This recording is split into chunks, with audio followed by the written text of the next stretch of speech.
बिजली की कीमतों में इजाफे के खिलाफ 10वें रोज भी अवाम का पारा हाई। रावलपिंडी में शहरी सड़कों पर निकल आए, टायर जलाकर एहतजाज किया। शहरियों ने हुकूमत के खिलाफ नारेबाजी की। अटक में मुश्तइल मुजाहिरीन ने जीटी रोड ब्लॉक कर दी।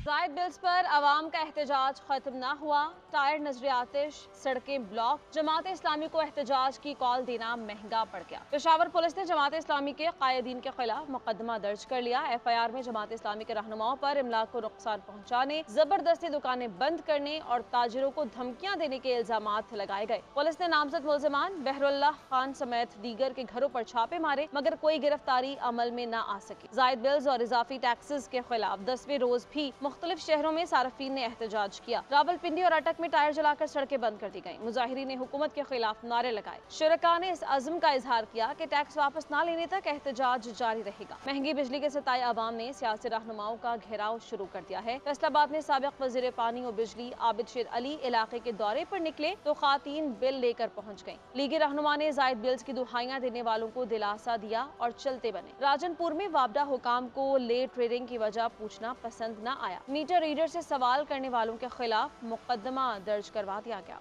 कराची के ताजरों की जानिब से बिजली के बिलों में रिलीफ के लिए हुकूमत को दिया जाने वाला 72 घंटों का अल्टीमेटम खत्म हो गया। कराची के ताजरों ने आइंदा की हिकमत अमली तैयार कर ली। इस सिलसिले में सदर Karachi electronic dealer association Rizwan Irfan कहते हैं कि ताजरों की मुशावरत से एहतजाजी धरने और हड़ताल का दौरानिया बढ़ाने पर गौर किया जाएगा। तारीख को कराची के ताजरों ने एक पुरअमन हड़ताल की थी और उसमें बताया गया था कि 72 घंटे में जो है गवर्नमेंट फैसला करे कि वो बिजली के बिल जो है उसमें कमी की जाए। और प्राइम मिनिस्टर साहब ने भी कहा था कि 48 घंटे में जो है हम बताया जाएगा कि भाई मामा को रिलीफ दिया जाए, लेकिन अभी तक कोई फैसला नहीं किया गया।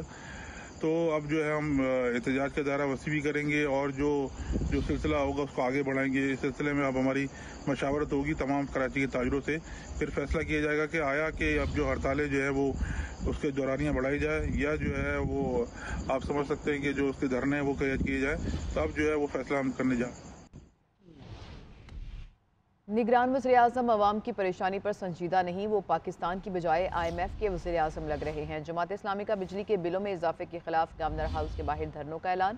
सिराजुल हक कहते हैं कि अवाम ने पुरअमन एहतजाज करके बताया कि हम IMF के मुआहदों को तस्लीम नहीं करते। हुकूमत का कंट्रोल ख़त्म हो चुका और मईशत के तमाम ब्रेक फेल हो गए। IPP से मुआहदे मुल्की मफाद के मुनाफी हैं। ऐसे मुआहदे करने वाले कौम के गद्दार हैं। IPP के गलत मुआहदों में पीपल्स पार्टी, मुस्लिम लीग नून और PTI मुलव्विस थे। IPPs का 100% फायदा ये हमारे करप्ट अशराफिया को है, अवाम को नहीं है। हम इन मुआहिदों को मुस्तरद करते हैं। कल की हड़ताल ने हुकूमत को एक जवाज मुहैया किया है। 10 करोड़ अवाम जहां गुर्बत के लकीर से नीचे जिंदगी गुजारने पर मजबूर हो, बाजारों में देखे बिजली बिलों की वजह से मौत के परवाने हैं, लोगों के रंग जर्द पड़ गए हैं। जमात इस्लामी ने इसलिए फैसला किया है कि हम चारों गवर्नर हाउसेस पर धरने देंगे, एहतजाज करेंगे और हमारे इन मुआहिदों और इन फैसलों और इस गिरानी और महंगाई और हुकूमत के इन गलत इक़दामात के खिलाफ आज से एहतजाज जारी है। कराची में गुज़िश्ता रोज़ जमात इस्लामी के एहतजाज का मामला, पुलिस ने सड़क ब्लॉक करने पर मुकदमा दर्ज करके 9 अफराद को गिरफ्तार कर लिया। मुकदमे के मुताबिक शरपसंदों ने लाठियों और डंडों से पुलिस एहलकारों पर हमला किया। मुकदमा बलवे, हंगामा आराई और कार्य सरकार में मुदाखलत की दफात के तहत दर्ज किया गया।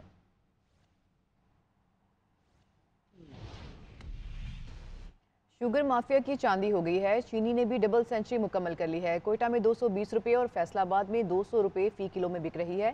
कराची और लाहौर में बढ़ती कीमतों ने चीनी से मिठास छीन ली है।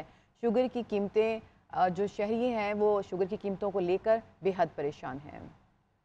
महंगाई से चीनी भी फीकी, भाव डबल सेंचुरी से भी ऊपर। शहरियों के लहजे में कड़वाहट आ गई। इंतजामिया की लापरवाही और पेट्रोलियम मसनूआत महंगी होने से चीनी की कीमतें तारीख की बुलंदियों को छूने लगी हैं। दुकानदार भी मौके का खूब फायदा उठा रहे हैं। कहीं भी सरकारी रेट पर चीनी दस्तयाब नहीं है। कोयटा में 7 दिन में 30 रुपये महंगी होकर चीनी 220 रुपये फ़ी किलो तक फरोख्त की जा रही है। 50 किलो का थैला 11,000 रुपये का हो गया। चीनी की कीमत में इजाफे पर शहरी बिलबिला उठे। नए दिन के साथ अगर किसी परचून के पास जाओ, चीनी खरीदने के लिए 10-20 रुपए का इजाफा हो रहा है। अनवर साहब से ये दरख्वास्त है कि ये स्मगलिंग, बुरे चीनी की स्मगलिंग को पूरी ख़त्म किया जाए। चीनी जो है सारा स्मगलिंग हो रहा है अफगानिस्तान, और लोग जो है बत्ताखोरी दे रहे, बत्ता ले रहे, इसलिए चीनी उधर सारा जा रहा है, इसलिए महंगा होता जा रहा है। फैसलाबाद में 1 किलो चीनी 200 रुपए तक पहुंच गई है। रावलपिंडी में चीनी 190 रुपए किलो में फरोख्त होने लगी है। चेक एंड बैलेंस न होने पर शहरी नाजायज मुनाफाखोरों के हाथों लुटने पर मजबूर है। जितनी स्मगलिंग ज्यादा हो रही है उतनी चीनी में रेट बढ़ रहा है।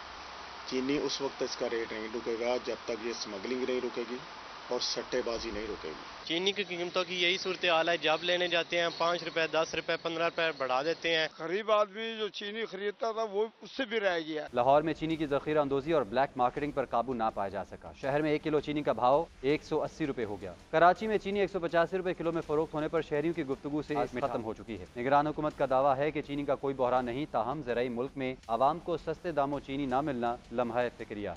नाज़रीन, आवाम को रिलीफ फराहम करने वाले सस्ते बाजार भी महंगाई की लपेट में हैं। सस्ती अशिया के हसूल के लिए शहरियों के लिए अब एक ख्वाब बन चुका है। मौसमी सब्जियां और फलों की कीमतें आसमान से बातें कर रही हैं।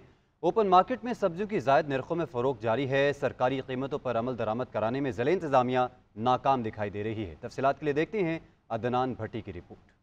मुल्क भर में महंगाई का जिन बेकाबू, फल मौसमी सब्जियां सब महंगा। अवाम को रिलीफ फराहम करने वाले सस्ते बाजारों में भी महंगाई का राज। रेट लिस्ट में मौसमी सब्जियों की कीमत में होशरबा इजाफा। अदरक सरकारी रेट 900 रुपए मुकर्रर, लेकिन ओपन मार्केट में 1000 रुपए, जबकि लहसुन 450 रुपए किलो तक बिक रहा है। आलू का सरकारी रेट 90 रुपए, बाजारों में 120 रुपए किलो में फरोख्त। अगर टमाटर की बात की जाए तो उसका सरकारी रेट 78 रुपए है, मगर बाजारों में 100 रुपए किलो तक फरोख्त किए जा रहे हैं। खीरा 120 रुपए, मेथी 300 रुपए, शिमला मिर्च 200 रुपए, अरवी 150 रुपए किलो तक फरोख्त। शहरियों का कहना है कि प्राइस कंट्रोल कमेटियां गैर फाल, दुकानदार सरकारी रेट लिस्टों की बजाय मनमानी कीमतें वसूल कर रहे हैं। जिस तरह के प्याज हो गया, ये भी इनका पहले रेट कुछ और था, थोड़े से और बढ़ गए। अदरक है, इसका रेट भी काफी ज्यादा है। यानी डिफरेंट चीजें हैं जिनका रेट पहले के, यानी जब भी हम आते हैं ना तो थोड़ा सा इंक्रीज हर संडे को इंक्रीज हो रहा होता है। नहीं, सस्ती 2-4 रुपए का फर्क तो है बाहर के बाजार में, लेकिन क्वालिटी वो नहीं है जो बाहर आम छाबड़ी वाला या दुकान वाला रख के बैठा होता है। वो 5 रुपए ज्यादा ले लेते हैं लेकिन क्वालिटी में चीज सही देता है। शहरियों का कहना है कि हुकूमत को कंट्रोल करने के लिए मौसर इकदाम करे। कैमरामैन इकराम शाह के साथ अदनान भट्टी, GNN Lahore.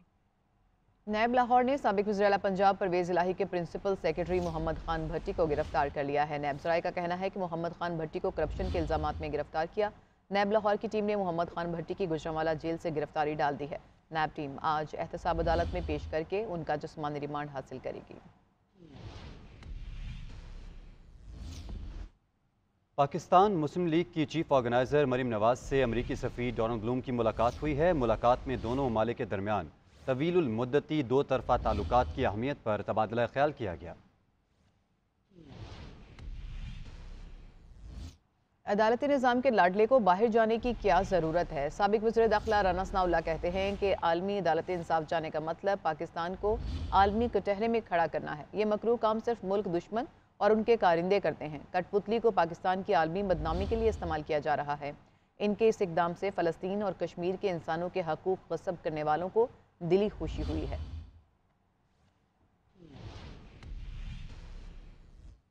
Election commission of Pakistan ने आम इंतखाबात जनवरी के आखिर तक करवाने का फैसला कर लिया। कमीशन हुकाम के ने मुजवज़ा प्लान की तैयारी मुकम्मल कर ली।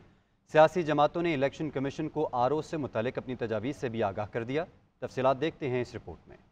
आम इंतखाबात 2024 की तैयारियां, इलेक्शन कमीशन ने तैयारी पकड़ ली। ROs बारे सियासी जमातों की तजावीज़ पर गौर। ज़राए के मुताबिक आम इंतखाबात जनवरी के आखिर या फरवरी के शुरू में करवाए जाएंगे। इलेक्शन कमीशन ने इंतखाबी सामान और बैलेट पेपर्स की छपाई की तैयारी मुकम्मल कर ली है। प्रिजाइडिंग अफसरान, AROs और इंतखाबी अमले की फहरिस्तें भी तैयार की जा चुकी हैं। ROs और DROs की तैनाती के अलावा दीगर तमाम तैयारियां मुकम्मल हैं। हल्काबंदियां मुकम्मल होते ही हतमी शेड्यूल की मंजूरी दे दी जाएगी। आम इंतखाबात बारे सियासी जमातों ने इलेक्शन कमीशन को अपनी तजावीज़ से आगाह किया। सियासी जमातों की अक्सरियत ने ROs अदलिया से लेने की तजावीज़ दी है। ताहम बाज ने इलेक्शन कमीशन के अफसरान को ROs तैनात करने की तजवीज़ भी दी है। इलेक्शन कमीशन ने अपने अफसरान तैनात करने से माजरत कर ली है। बाज सियासी जमातों ने ROs अदलिया से लेने की मुखालिफत भी की। नून लीग ने ROs अदलिया के बजाय ब्यूरोक्रेसी से लेने की तजवीज़ दी है। पीपल्स पार्टी ने ब्यूरोक्रेसी से ROs लेने की मुखालिफत की। PTI ने ROs की तैनाती से मुताल्लिक़ कोई तजवीज़ नहीं दी। इलेक्शन कमीशन ऑफ पाकिस्तान सियासी जमातों की तजावीज़ की रोशनी में ही ROs तैनात करेगा। सरबराह MQM पाकिस्तान खालिद मकबूल सदीकी कहते हैं कि मुल्क चलाने की क़यादत सिर्फ हमारे पास है। आज पूरा ख़िता आगे जा रहा है और हम पीछे जा रहे हैं। माजी के कराची पर किताबें और आज नोहा लिखा जाता है। शहर को मिलने वाले पैसे भी करप्शन की नज़र हो जाते हैं। पीपल्स पार्टी पर वादा खिलाफी और तकसीम का इल्ज़ाम भी लगा दिया।